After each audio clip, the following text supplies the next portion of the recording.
উত্তর ব্যারাকপুর পৌরসভার ১ নম্বর ওয়ার্ডের পূর্বাশা এলাকার এক বেসরকারি সংস্থার কর্মী সর্বাণী ভগত এর বাড়িতে ইডি হানা দেয়। তার স্বামী রাজু ভগত গাড়ির চালক। উত্তরপ্রদেশের একটি অনলাইন গেমিং অ্যাপসের আর্থিক কেলেঙ্কারির তদন্ত করতে ইডির এই অভিযান বলে জানা গিয়েছে।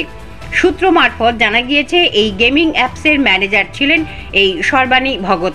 আরও বিস্তারিত জানতে চোখ রাখুন আমার বাংলার পর্দায়। এখানকার বাসিন্দা জানেন কেন কেন্দ্রীয় তদন্তকারী অফিসাররা এসছে? না, সে কিছু বুঝতে পারছি না। এই তো এমনি ছেলেটা রাজু যে গাড়ি ফাড়ি চালায়, কখনো কখনো ওই যে ওলা গাড়ি বোধে চালায়, গাড়ি ফাড়ি কিনে বোধে চালিয়েছিল ব্যাংকের কিন্তু বুঝতে পারছি না আমি ওর বাড়িতে। ও মিসেস কোথায় একটা কাজ ফাজ কলকাতায় করে শুনেছি, কোনো অ্যাকাউন্টেন্টের কাজ করে। তার ব্যাপারে যদি কিছু হবে, রাজু কিন্তু বাবাটা এসছে ইডি আধিকারিকরা কখন? সকাল 7টা। কি দেখলেন পুলিশ আছে বাড়ির সামনে? এই হট করে আমার বৌমা, আমি শুয়েছিলাম, ডাকলো, বললো ওরা তো বুঝতে পারে, সিআরপিএফ দেখলে তো বুঝতে পারে ওয়েস্ট বেঙ্গল পুলিশ আর সিআরপিএফের তো তফাৎ আছে। রাজুর বাড়িতে সিআরপিএফ এসে গেছে, তখন আমি ঘুম থেকে ভেঙে এসে দেখলাম সিআরপিএফ আছে। ঠিক বুঝতে পারছি না যে কেন।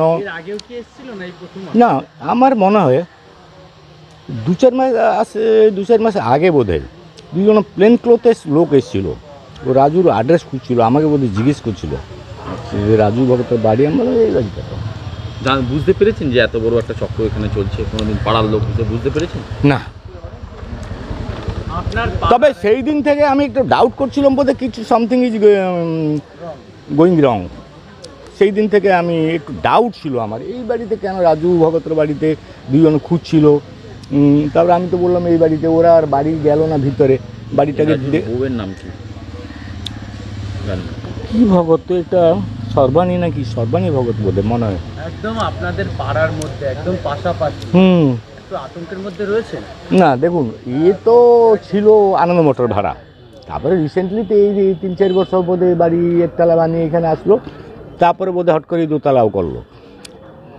আতঙ্ক তো থাকবে রে ভাই, আতঙ্ক এই ওয়েস্ট বেঙ্গলের আর ছাড়া যাবে না। কেন? না, এইখানে আর ছাড়া যাবে না। জগবন্ধু দাস এখন আতঙ্ক আমাদের পিছনে গৌড়াচ্ছে। কেন এরকম কথা কেন? এইখানে এই টিভি চ্যানেল খুললেই তো এই অবস্থা দেখছি। আপনি দেখেন না সন্দেশকালে কি হচ্ছে, এটা টিভি চ্যানেলে সব আসছে, যে কোনো চ্যানেল খুলে দেবো এই আরম্ভ। কিছু বলার আছে আপনার? সরকার মানে কি? সরকার মানে তো জানি না, উপর মহলার এসব ব্যাপারে জানে কি জানে না। সরকার মানেই তো কিছু দুর্নীতি। আপনি এখন দেখুন না, এখন যান দেখবেন আপনি, ওই metal and steel factory cooperative store আছে, আমাকে রিসিট দেবে 5 কিলো চাল, কিন্তু দেওয়ার সময় ওরা 4 কিলো দেয়। আপনার নাম? জগবন্ধু দাস। আমি